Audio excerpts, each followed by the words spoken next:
Brought to you by Sandeep University. Sandeep University, a UGC-recognized experience, a 250-plus acre world-class campus with complete academic facilities. Join Sandeep University today. तासगावमध्ये Sharad Pawar गटाचे आमदार रोहित पाटील यांच्या आघाडीचा दारुण पराभव झालाय.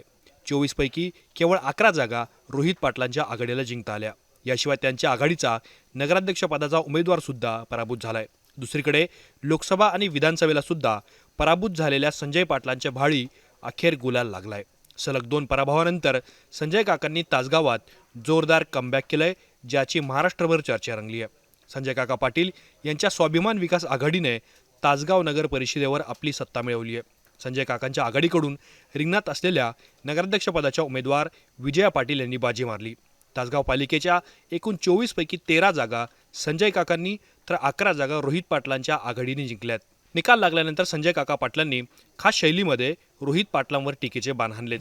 सोनं पांघरून चिंध्या विकायला बसलो गिराईक हटता हटेना आणि चिंध्या पांघरून सोनं विकायला बसलो गिराईक येता येईना, अशी अवस्था इथं बोलगेवडे लोकांनी केलेली आहे. सगळा इथून पुढच्या काळामध्ये आम्ही केलेल्या कामाचा जनतेपर्यंत पोहोचवण्याचं काम करू. कर्तव्याच्या भावनेतून काम करत गेलो, पण दुसऱ्या बाजूला मात्र नेहमी फसवण्याच्या भूमिका आल्या. त्यांनी फोटोवरून राजकारण केलं.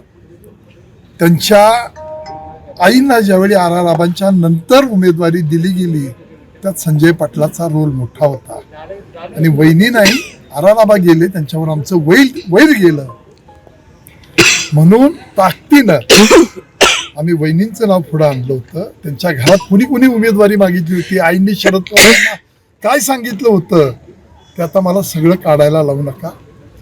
विषय एवढाच आहे की पाटील हे या मतदारसंघातनं आमदार म्हणून निवडून गेले होते. किती मतानं कसा मतानं हा भाग आज काढायचा नाही, पण कोणते धर्मात्मा पुण्यात्मा आणि अशा पद्धतीचा जो काय आयुर्भाव होऊन मानसिक गुलामगिरीमध्ये ठेवायचं तालुक्यातल्या लोकांना काम चाललेलं आहे, ते आम्ही इथून पुढच्या काळामध्ये चालू देणार नाही.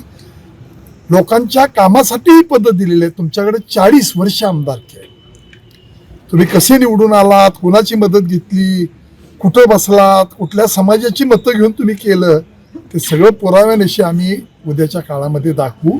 तासगावमध्ये पराभव झाल्यानंतर आमदार रोहित पाटील यांनी फेसबुक पोस्ट लिहून आपली प्रतिक्रिया दिली आहे. त्यात ते म्हणतात, तासगाव नगर परिषद निवडणुकीमध्ये नागरिकांनी दिलेला कौल आम्हाला मान्य आहे. सर्वसामान्य घरातील कार्यकर्त्यांना आणि पक्षाचे काम ग्राउंडवर करणाऱ्या कार्यकर्त्यांना न्याय देण्याची भूमिका ही निवडणूक लढवताना पक्षाची होती. सहकाऱ्यांनी जीवापाड मेहनत घेतली, पण अवघ्या काही मतामध्ये आम्हाला पराभव पत्करावा लागला.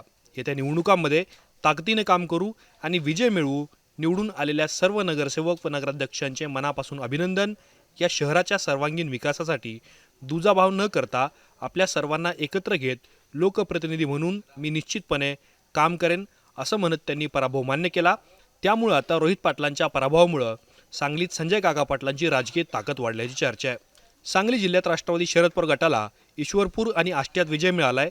शिवसेना शिंदे गटाने विटा आणि शिराळा, तर भाजपने आटपाडी आणि जत नगरपालिका जिंकली आहे.